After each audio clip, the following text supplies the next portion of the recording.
Rendez-vous d'Alex ci Bawol TV di recevoir monsieur Nazir Touré. Nazir bu ñu doon laaj Nazir mooy kan nooy présenté sa bopp.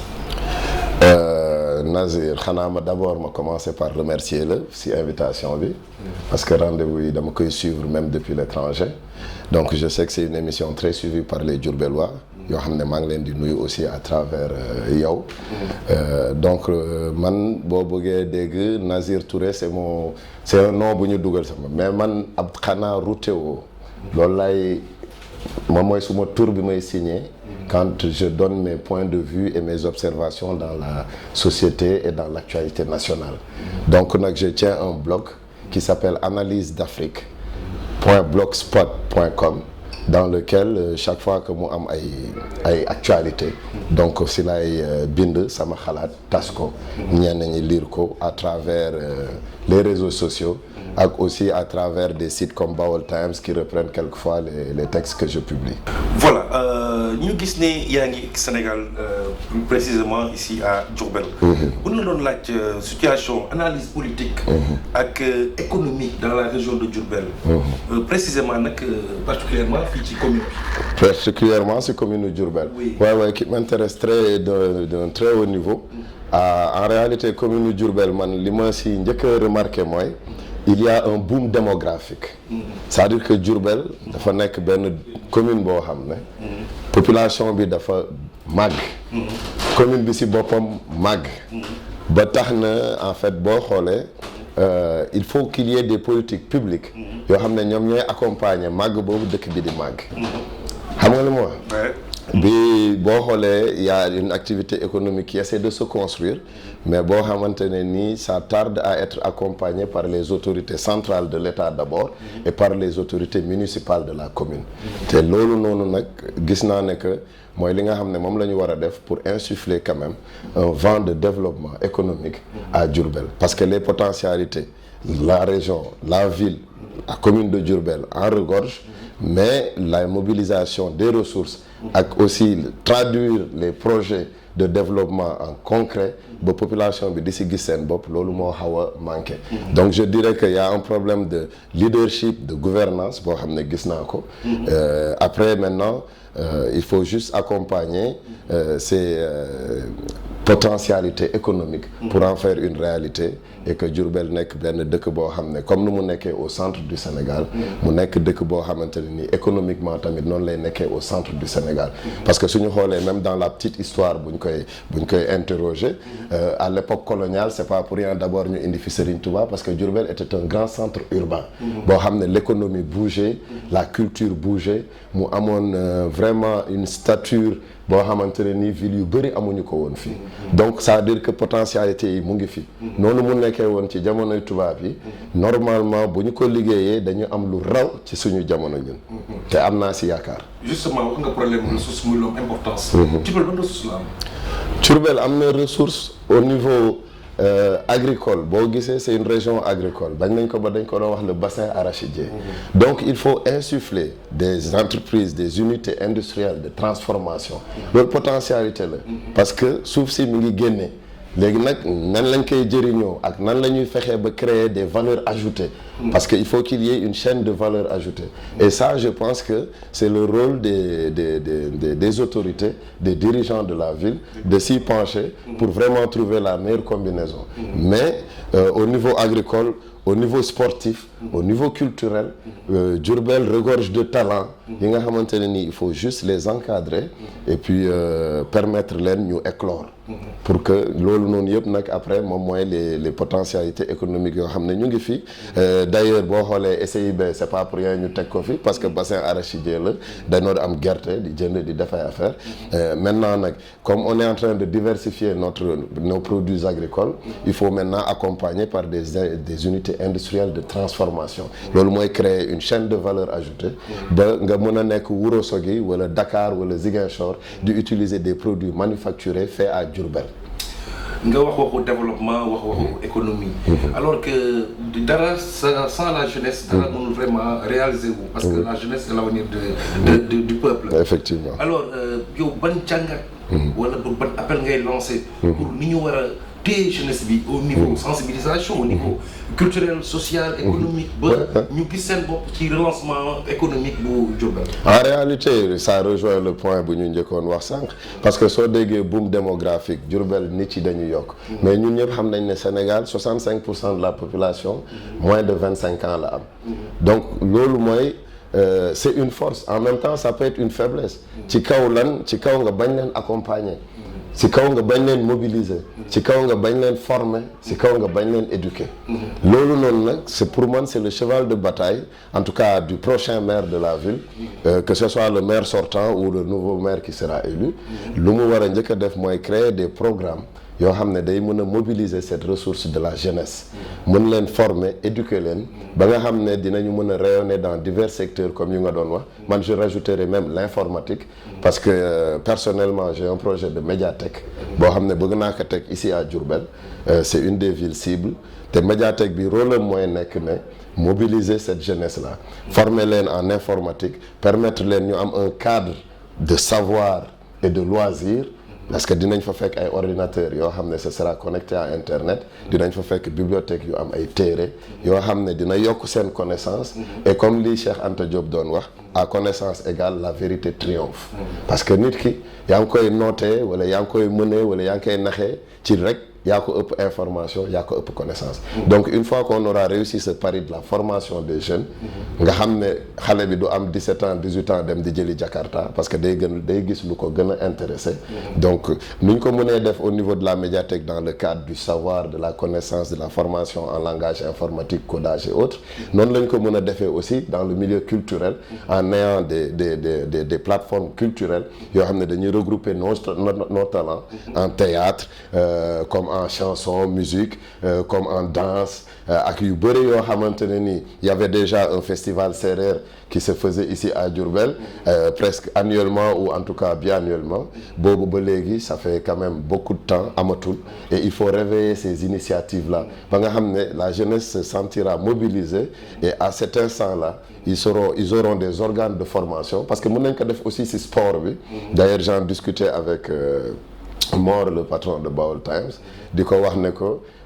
ak nawetaan yi fii y a des possibilités de monter des émissions yi nga xam ne ça va participer à la vulgarisation et ça va exposer aussi les talents footballistiques des Diourbellois ba nga xam ne ça va leur offrir des opportunités de signer dans de grands clubs comme le font les Sadio Mané et les autres donc yooyu yëpp c'est différents axes yoo xam ne boo si jël rek au niveau culturel au niveau éducatif au niveau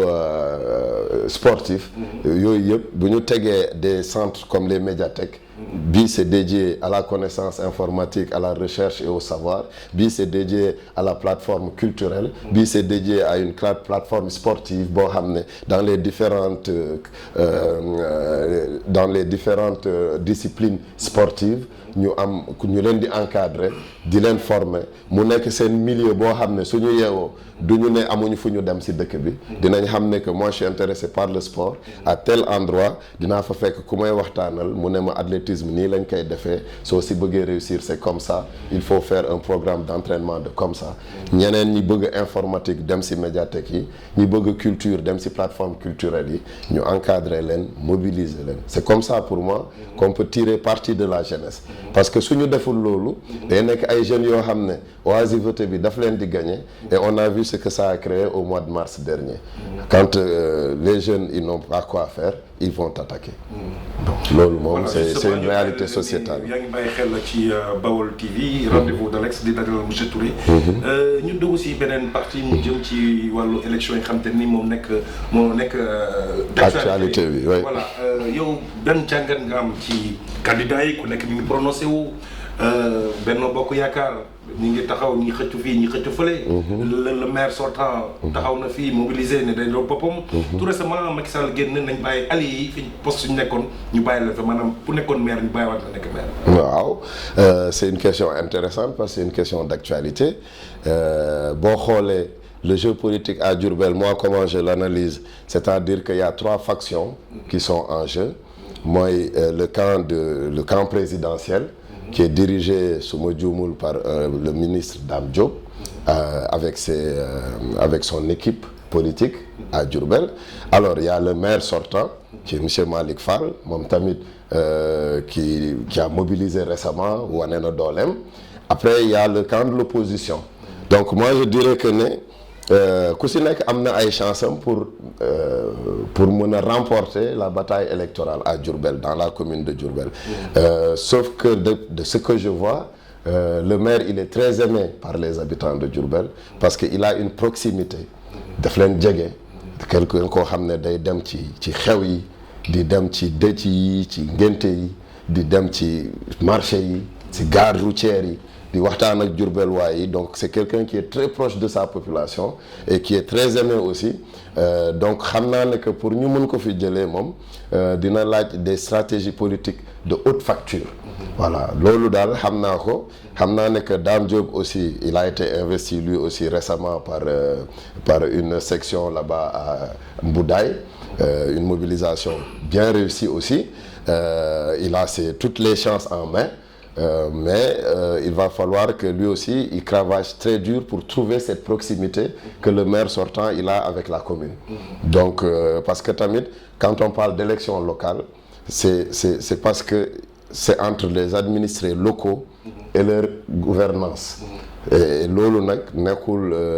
conseil des ministres nekkul Dakar c'est à Diourbel que ça se règle parce que ce sont les habitants de Diourbel qui vont choisir leur premier magistrat. Donc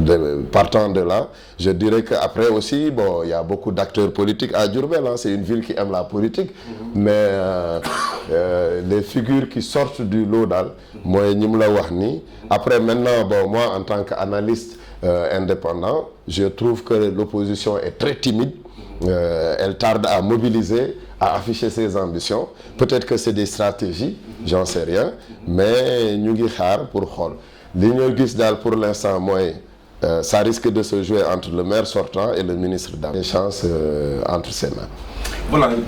monsieur Touré est-ce que yow amoo benn xalaat jëmale ko ci commune bu Diourbel par exemple les candidats qui se déclarent. bëgg a jël commune bi. ñu leen di imposer ñu taxawal benn programme ñëpp toog ku si nekk taxawal sa programme ñu xool programme bi ci gën pour vote yi demee ko noonu. parce que boo xoolee xale bu ndaw jóg mag jóg ku nekk jóg na man maay maire Diourbel à la limite est-ce que Diourbel respecté nañ ko.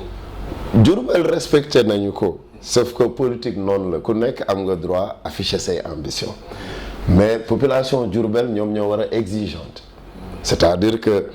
quand tu es administré tu as le droit de demander des comptes à ton administrateur. Donc partant de là man mon principal objectif mooy te loolu mooy li nga xamante ni ça nous permettrait vraiment de sortir de l'ornière c'est-à-dire que dinañ régler problème yu bëri c'est de faire de Diourbel une ville 2.0. Moi je lance le slogan Diourbel en un clic. C'est-à-dire que tout ce qui est démarche administrative, tout ce qui est information, que les Diourbellois puissent y accéder, mais très rapidement à partir d'une application smartphone ou d'un site web. nga xam ne dañuy dugal aussi l'informatique dans la gestion quotidienne des affaires de la cité. Pour man loolu moom programme la boo xam ne chacun des candidats war na si réfléchir proposer si Diourbellois yi solution yoo xam ne ñoom dinañ ko mën a adopter parce que tout le monde sait qu'en Afrique on utilise beaucoup le smartphone ñëpp gis nañu même le transfert électronique ak leneen ak leneen. C'est le cas de l'état civil. Justement moi je propose parce que je le fais publiquement à tous les candidats que état civil bi par exemple parce que yow yaa ko tudd c'est un cas qu'on peut régler très rapidement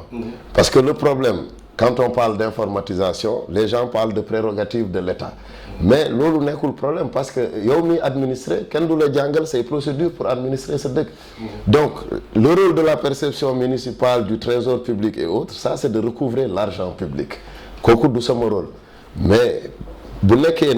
l'administré diourbellois qui a besoin d'un acte d'état civil que ce soit un extrait de naissance un acte de mariage un acte de divorce ou autre kooku war na suñu balaa muy ñëw qui prennent rendez-vous sur une plateforme numérique su joxee ay filiation wam ak yi ñu soxla xam ci formulaire de prise de rendez-vous bi balaa rendez-vous wam di jot les agents de l'état civil dem nañu génne le papier bu nga xam ne moom lañ ko war a remettre moom suy ñëw à son rendez-vous il a une heure bien donnée bu ñëwee ak heure ak date il vient avec la confirmation de rendez-vous qu'on lui a délivrée à la prise de rendez-vous sur internet et il vient avec sa pièce d'identité ñu jox ko kayitam mu dem donc tout ce tawi booy ngay xam ne nit ñi di dajaloo ci état civil bi les agents di surmener l'officier d'état civil di déborder mais loolu noonu yëpp en faisant une gestion informatisée de la chose dañ koy mën a génn très rapidement. waxtu bi dem na ñu bàyyi la nga tàggoo rek. Je suis très ravi et content de faire une émission à Baol Times qui est gérée par un frère. maa ngi lay remercier yow tamit et di espérer que ne gars yi dinañ ci mën a jëriñu et puis